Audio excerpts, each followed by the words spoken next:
topic we have talked about different type of activities. Now will talk about factors influencing agriculture, यानी कि कौन कौन से factors हैं जो एग्रीकल्चर वर्क को प्रभावित करते हैं. फार्मर्स डिसाइड करता है कि क्या ग्रो करना है, कौन से एनिमल्स रखने हैं और कौन से मेथड यूज़ किए जाने हैं on the basis of social, economic और एनवायरमेंटल फैक्टर्स पर. कुछ फिजिकल और इकोनॉमिक फैक्टर्स हैं जो जनरली एग्रीकल्चर को इन्फ्लुएंस करते हैं. फर्स्ट है टोपोग्राफी, यानी कि स्थलाकृति, यानी कि लैंड की जो अपर सोइल है वो किस टाइप की है. जिस लैंड पर क्रॉप्स ग्रो की जाती हैं वो एरेबल लैंड होता है. यानी कि नेचर ऑफ टोपोग्राफी एक सिग्निफिकेंट रोल प्ले करती है डेवलपमेंट ऑफ एग्रीकल्चर में, यानी कि कहाँ पर किस टाइप का एग्रीकल्चर वर्क होगा. दूसरी ये डिटरमाइन करता है कि वहाँ पर सोइल इरोजन होगा या नहीं होगा, किस टाइप का कल्टीवेशन यूज़ किया जाएगा और वहाँ पर मोड्स ऑफ ट्रांसपोर्टेशन क्या है.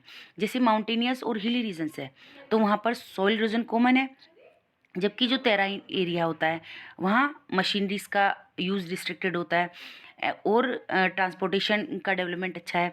प्लेन्स है, प्लेन्स पर फर्टाइल सोइल होती है ना, तो वहाँ पर मशीनरीज का यूज़ भी हो सकता है और ट्रांसपोर्टेशन भी इजीली प्रोवाइड होता है.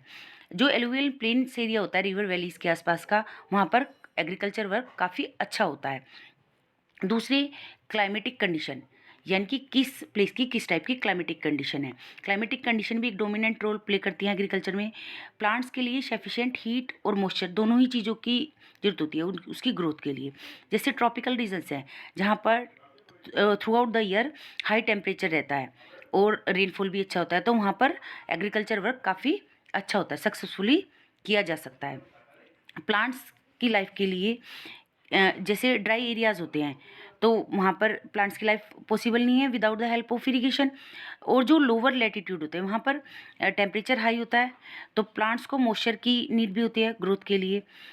और दूसरी तरफ हायर लैटिट्यूड पर समर्स जो होती हैं कूल होती हैं और विंड्स बहुत ज़्यादा ड्राई नहीं होती. रेनफॉल वहाँ 50 से लेकर 62 सेंटीमीटर तक होता है जो प्लांट्स की ग्रोथ के लिए सफिशिएंट होता है. दूसरी सॉइल, किस प्लेस की किस टाइप की सॉइल है ना. रिचनेस ऑफ सॉइल भी ये इंपॉर्टेंट फिजिकल फैक्टर है जो एग्रीकल्चर को इफेक्ट करता है. In respect of physical and chemical composition they may be fine और कोर्स, पोर्स और non pores. In general fine soil जो होती है लाइक लूम, सिल्ट, ये काफ़ी फर्टाइल होती है. सॉइल जो पाई जाती है प्लेस टू प्लेस ये रेजिडुअल सॉइल होती है ना. ये पुअरर होती है than those of transported from place to their origin. Transported soil rich होती है and have a variety of minerals, उसमें बहुत डिफरेंट टाइप के मिनरल्स होते हैं. जबकि फर्टिलिटी ऑफ सॉइल जो होती है डिक्रीज होती रहती है जब कल्टीवेशन वर्क होता रहता है उस पर. Fertility of the soil can be renewed bye rotation of crops, यानी कि हम different type of method use करके एग्रीकल्चर में different type of method use करके उसकी फर्टिलिटी को इंक्रीज कर सकते हैं.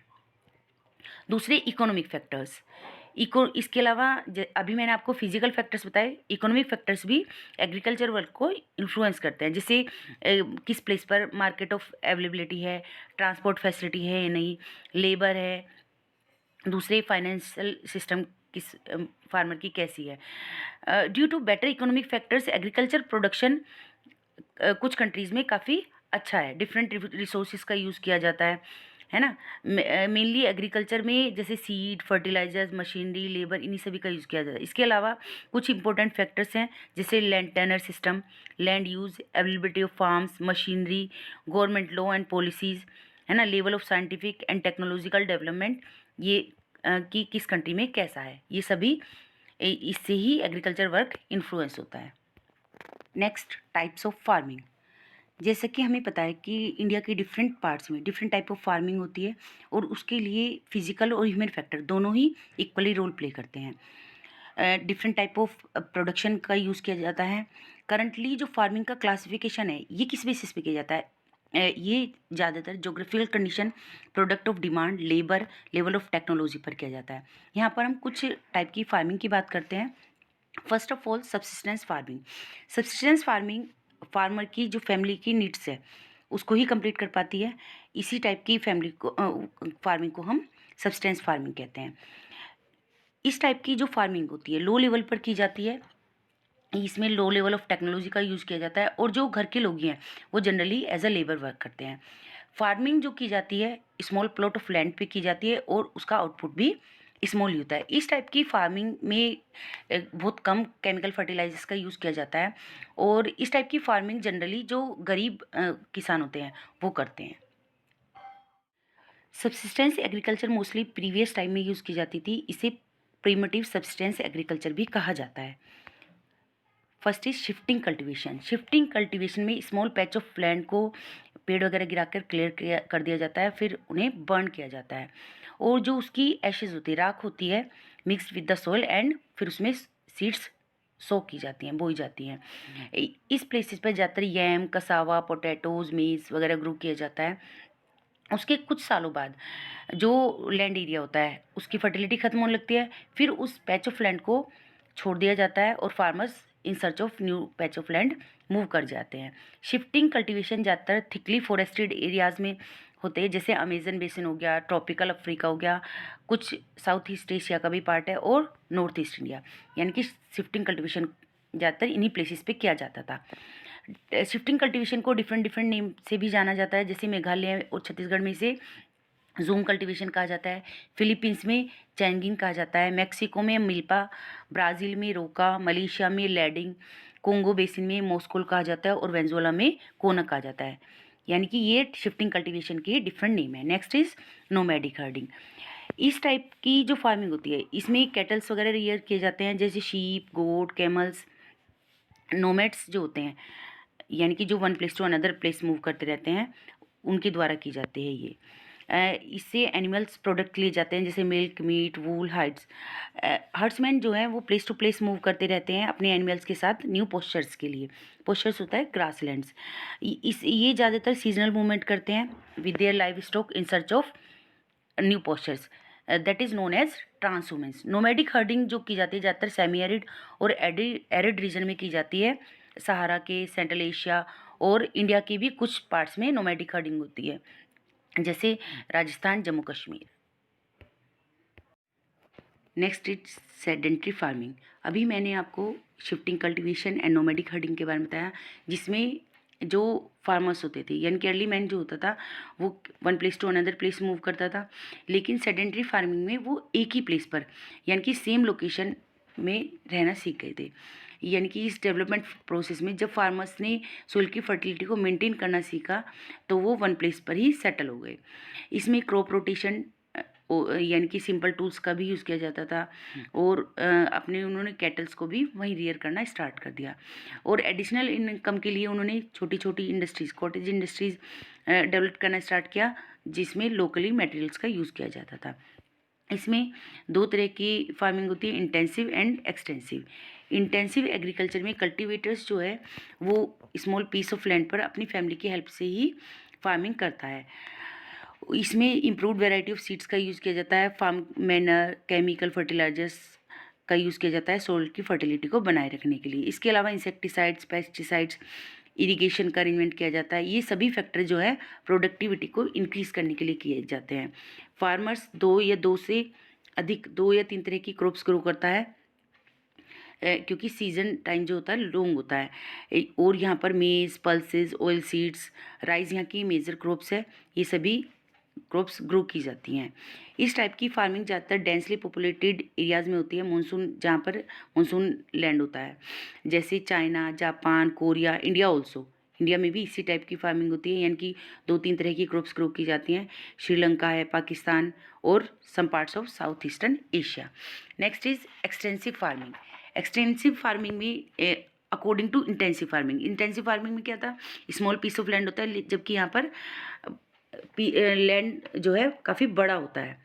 Extensive farming agriculture production system ही है जिसमें स्मॉल इनपुट्स का यूज़ किया जाता है, labour, fertilisers and capital relative to the land area, क्योंकि लैंड एरिया बहुत बड़ा होता है। मोस्टली ये स्पार्सली पॉपुलेटेड एरियाज़ में होती है।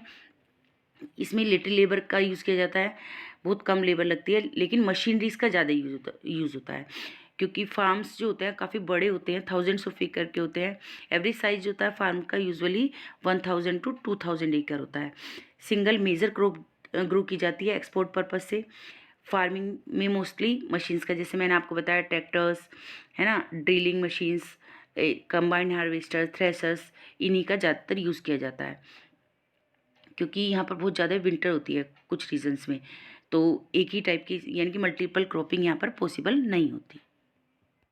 Next is commercial farming. जैसे कि आपको नेम से ही पता चल रहा है कि ये सेलिंग पर्पज से होती है। इस टाइप की फार्मिंग में एग्रीकल्चर प्रोड्यूस और लाइव स्टॉक यानी कि कैटल्स वगैरह, मेन पर्पज इसका क्या होता है, सेलिंग ही होता है। दूसरी, ये इस टाइप की जो फार्मिंग होती है मोस्टली बड़े बड़े एरियाज़ में की जाती है, और इसमें जो कैपिटल का यूज़ होता है वो भी ज़्यादा होता है। कैपिटल यानी कि पूंजी, जो पूंजी लगती है वो भी, पैसा भी काफ़ी लगता है। हैवी मशीनरीज का यूज़ किया जाता है, और इसमें मैनुअल लेबर का यूज़ कम ही होता है। कमर्शियल फार्मिंग में जैसे कमर्शियल ग्रीन फार्मिंग है, मिक्स फार्मिंग, प्लांटेशन एग्रीकल्चर, ये सभी आते हैं।